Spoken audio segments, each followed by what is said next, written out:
Hello guys, how's it going? So, initially I didn't want to really bring up anything politically. My previous experiences on sharing some stuff on like that on YouTube has kind of turned into a hey, shh, sort of approach. But that's okay. I feel strongly led, regardless, to speak out about something. And it's got to do with certain political efforts being pushed in New Zealand. And I feel like I might as well just say it now in the hopes that things will change for the better for everyone involved, not just a select small minority of people, if you catch my drift.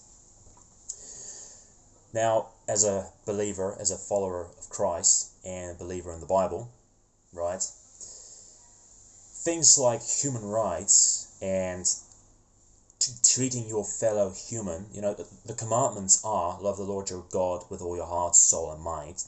And so the second one, as important, is to love your fellow human. Like the literal wording goes, love your neighbor as yourself. So care for yourself, look after yourself, be healthy and wise unto yourself, because that's how you basically respect how God created you, or the fact that God created you. But it also comes in that love yourself, but then love your neighbor, your fellow human, regardless of belief or religious affiliation or gender affiliation for that matter, or any affiliation.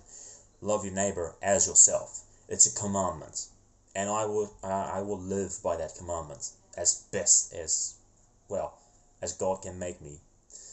Now that said, I've been following the patterns in New Zealand, and it's concerning.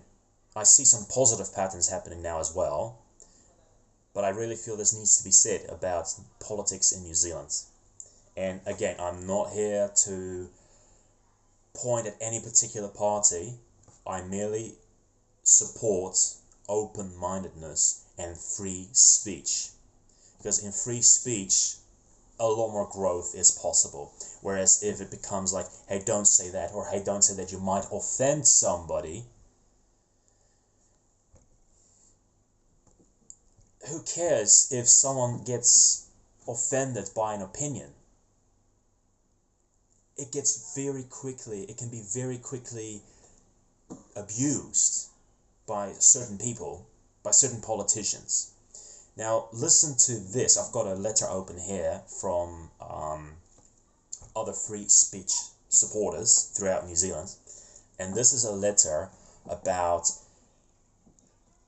some attacks on free speech that are occurring. It's time we woke up about this. I don't care what you believe. If your free speech is going to be crushed, you're going to regret not speaking up now. So, 6 things that happened in recent, or are happening right now. Now listen to this, people. 1. Over the weekend, Brazil banned the use of formerly Twitter, X. For years, this has been a controversial platform, at first dominated by progressive/liberal perspectives, but more recently allowing for a greater diversity of viewpoints. In other words, Elon Musk is actually openly supporting free speech. But because Elon Musk refused to ban certain accounts, a judge declared it illegal to use Twitter in the country. If someone tries to circumvent this instruction and use a VPN, they can face a fine of over $10,000 per day. The second one, German podcast hosts of Haus and Hopf, if I pronounced that correctly, face a €250,000 fine. That is, close to 400,000 New Zealand dollars, and jail time after they misgendered a transgender person.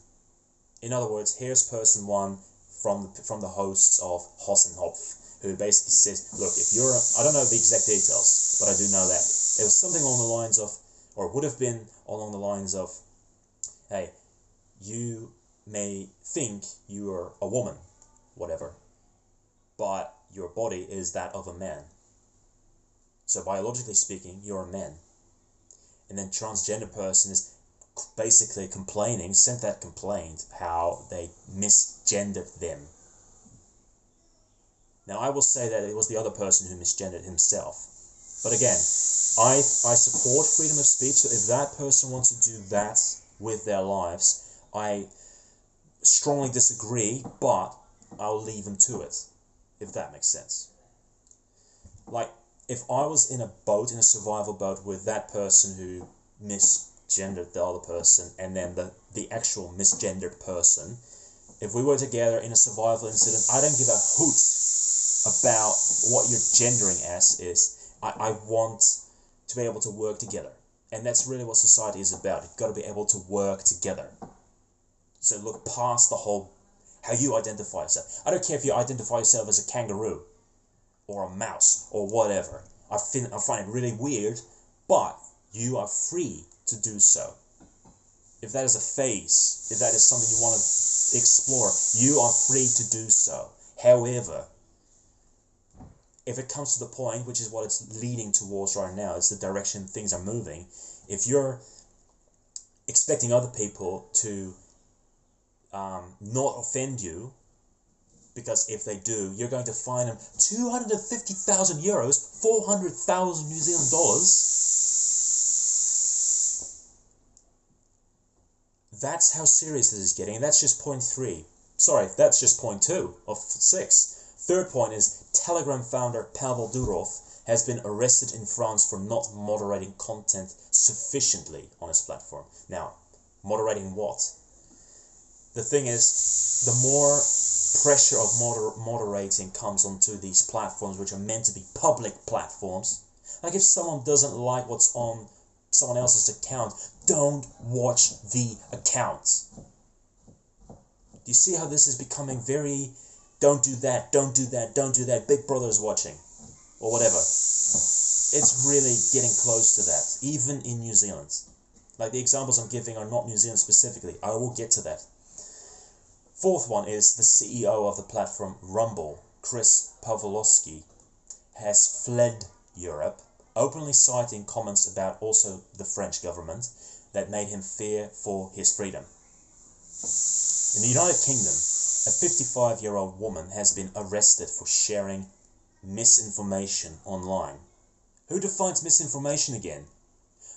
Could be people that don't really think that what is being shared fits with their agenda. You know, the Nazis in World War II did just that in Germany before they came to power, and absolutely when they did come to power. That's what we're looking at right now if we're not being careful and awake and get up and do something. Now, the misinformation was related to the murder of 4 young girls in Southport. Also in the UK, they're looking to progress legislation that would label misogyny as a form of extremism.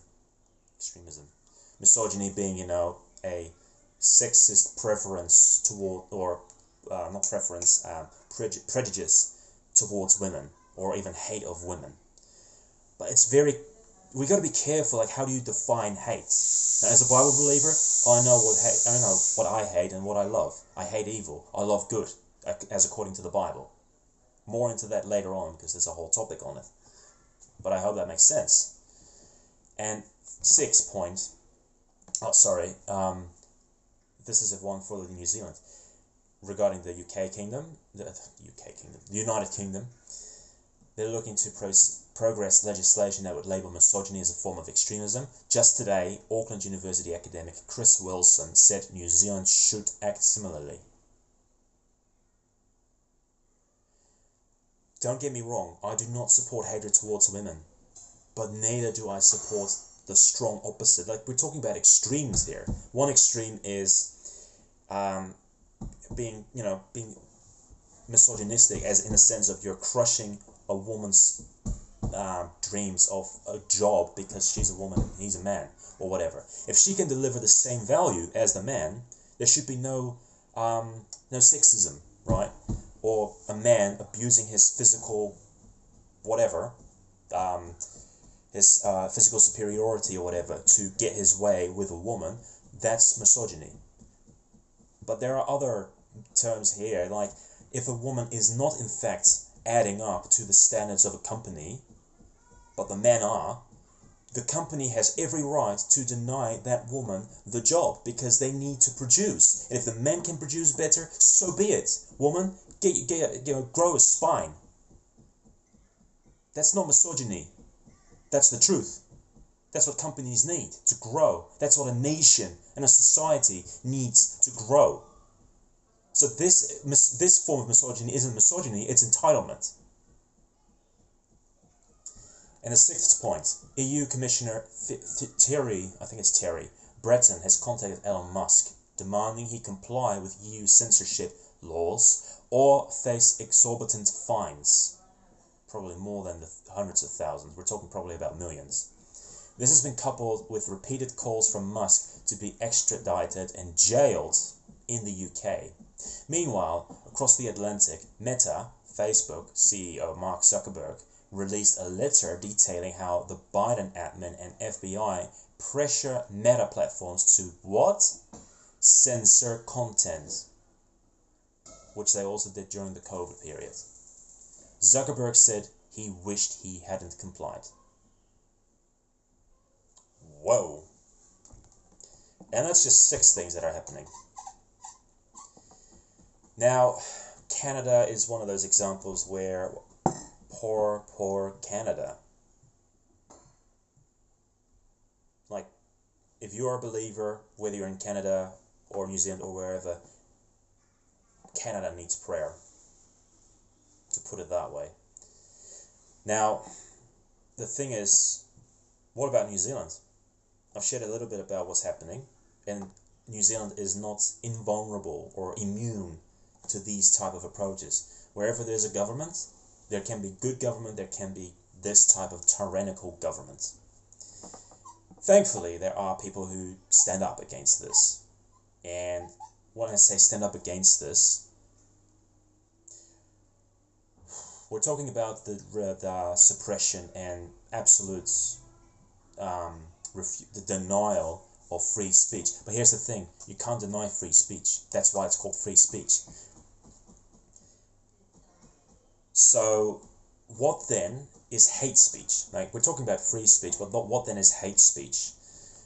I'm not here to misinform. I'm not here to say how it is because that favorites me in my situation. No, free speech applies to everyone, and it should stay applicable to everyone.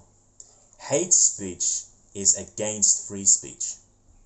Hate speech is like, hey, don't say that particular thing, because if you do, you offend this one particular group of people, and we don't want that. In other words, hate speech is going to lead to don't say anything because you will offend somebody.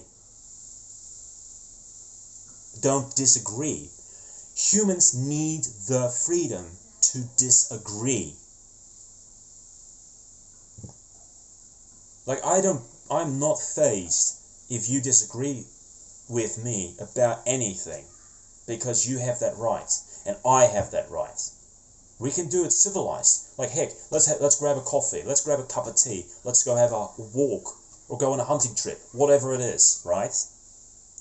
And disagree. Let's talk about what we disagree with and why, because ultimately, like, let's say it was on a hunt and we both wanted to bring back a good piece of meat. I'm just giving an example. Would an argument be so important that we clash and no longer come back home with, a good hunt?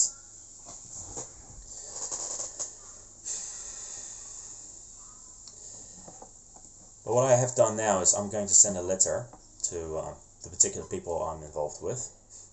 I'm not ashamed to say that. And I want to read out one last bit before I finish the video.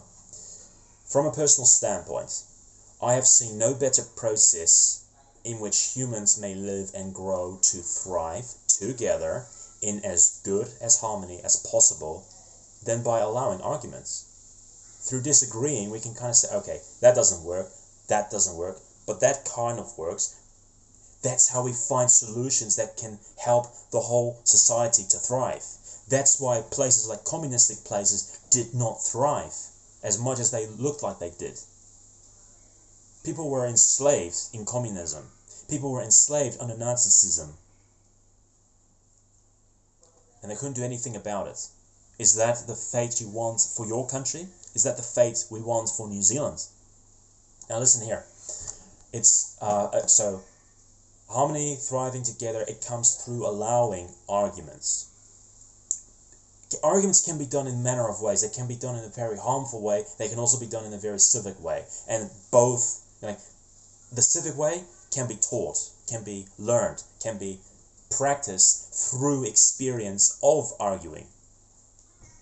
But anyway, it's not immediately pleasant, but when arguments are dealt with in a self-responsible manner, which I've explained here, is a simple evaluation of one's own actions before taking said actions.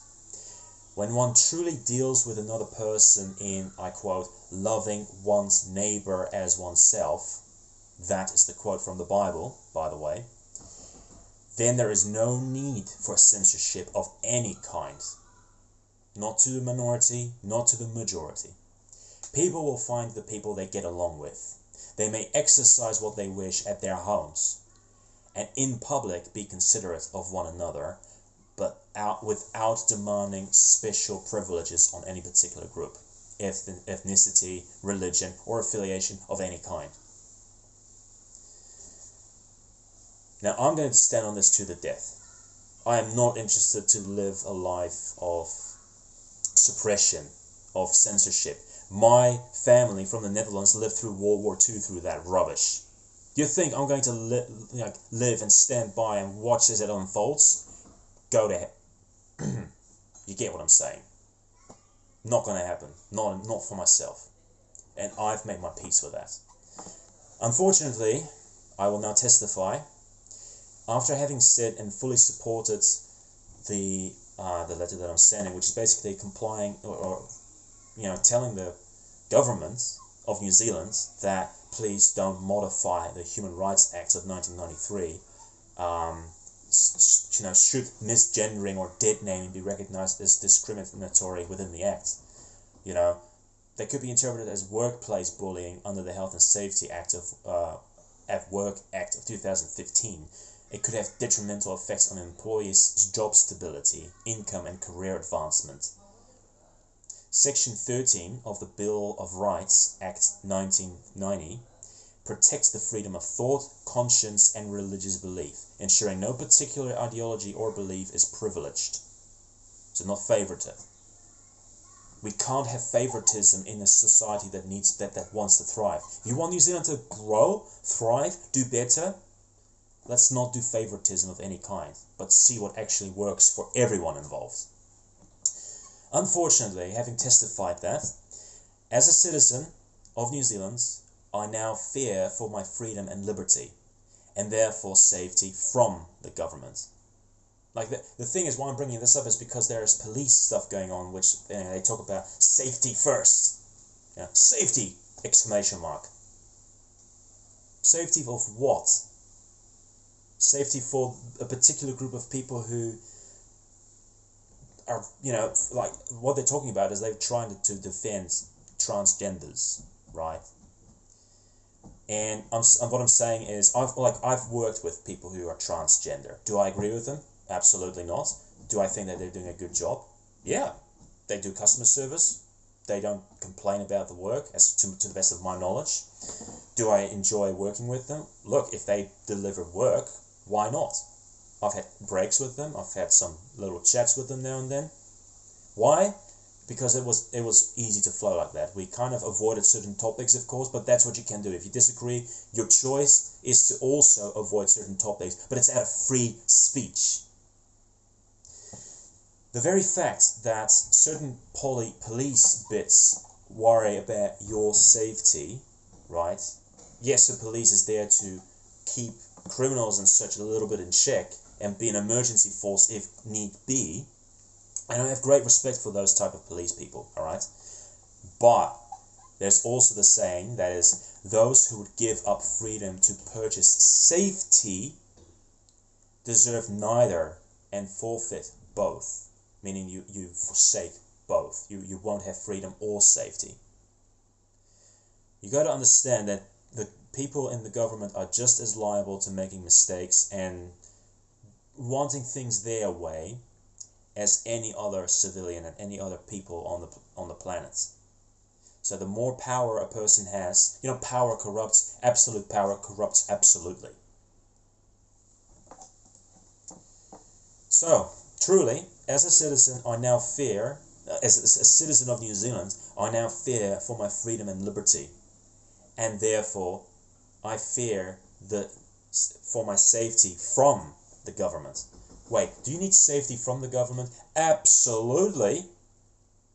That's why laws are in place to hold everyone accountable. People in charge, people in the government, people, down to the youngest child or the youngest person who comes of age. Everyone who can deliver something to a society has responsibilities and should be held accountable. Everyone. Politicians are not above the people. So, the fact that I fear for my safety and liberty from the New Zealand government, not all of them, not all the politicians, but the fact that of what is coming out, yeah, I fear for my liberty. Is that something that politicians want on their conscience? Is that something that you, if you are a New Zealander, and you're not too worried about politics and such because New Zealand hasn't had a lot of nightmare-ish political side of things. Oh, look at Europe, for crying out loud. I'm from Europe. I've seen it. I know about the history of Europe. It's been a dodgy balance now and then, and we had some really rough times and we had some really good times. New Zealand, you're one of the youngest countries on the planet. Youngest nations. I don't mean geographically. I mean nation-wise. Just close to over 200 years by now.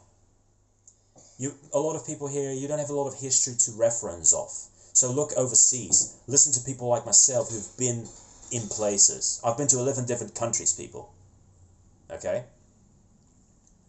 And I know that no country is perfect. No government is perfect. But there are definitely, you can tell a difference when a government supports freedom and the rights of free speech, which New Zealand has done in the past, and that's when it went all right. It went pretty well with New Zealand. Now, there's this push of not doing that. It is becoming communist. And I see the state of the country. It is sad. I'm grieving for New Zealand, for crying out loud.